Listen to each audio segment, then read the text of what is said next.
Hi, this is for Dr. Hoffman. My name is Luke Locascio. It's exactly how it sounds. Luke Locascio. That's how you pronounce it. A fun fact about me is that I am a professional wrestling fan. Now on to the article. The article that I specifically read was The Science of Successful by Henry L. I believe Roediger III. It was the article on the differences between block practice and mixed practice. So I believe the purpose of this article to be that it is to convince teachers that the typical standard, which is block practice or practicing the same types of problems all together, leads to information being forgotten as soon as the class that the information is used for is over. The information doesn't carry over effectively into other classes. Whereas when you're using mixed block learning, when you use frequent quizzing and testing to help initiate active recall in students, you see a greater retention and a more meaningful retention that you would see in block practice.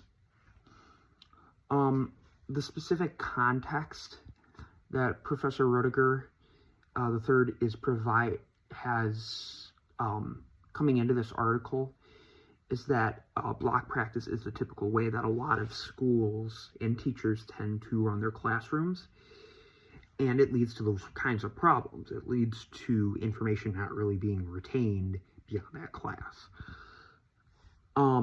Some specific quotes that I have surrounding the main idea and the purpose of this article are, if students have to solve 4 different types of math problems with the types given in a random sequence, the task feels hard and clunky to them because they're confused early on.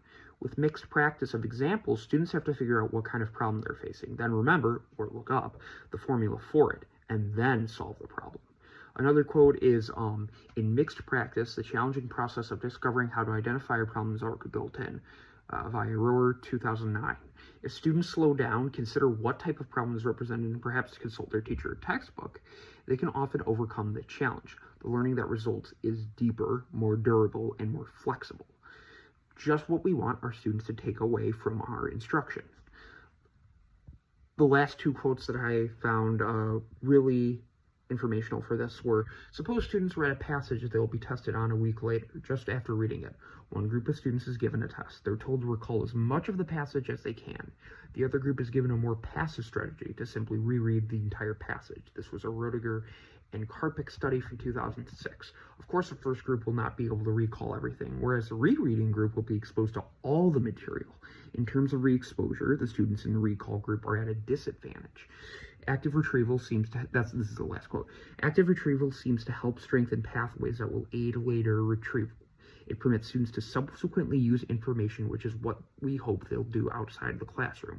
All of these quotes are to say and support this idea that block learning does not lead to memorization and application outside of the specific class that the problems are provided for, whereas mixed learning does.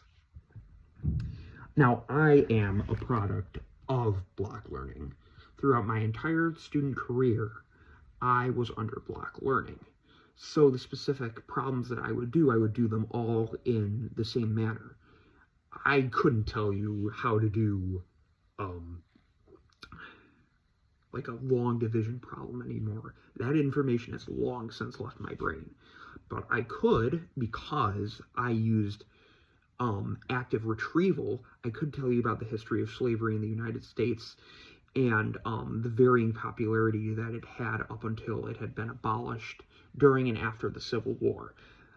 This is because I had to practice active retrieval for the AP US history class, which I used that in. It's important to note that as a history teacher, as a future history teacher, it's a very good idea to apply these lessons and apply what I've learned from this article to my classroom. Specifically, I can use mixed learning under the different themes of advanced placement history in order to help my students identify different themes as they go through the different units that I will be teaching. So I can say this is an example of imperialism, and this is an example of cultural developments, and so on and so forth. Rather than simply saying, remember this date, remember this person, remember this event. You know, it's a active way of applying concepts and ideas in learning that you don't really see in block learning because they're just memorizing all this information. And that's kind of the AP method of learning. So that's something that I would like to apply to my classroom. Well, this is the conclusion of my General Methods Literature Summary number 1. I hope you have a good night, Dr. Hoffman.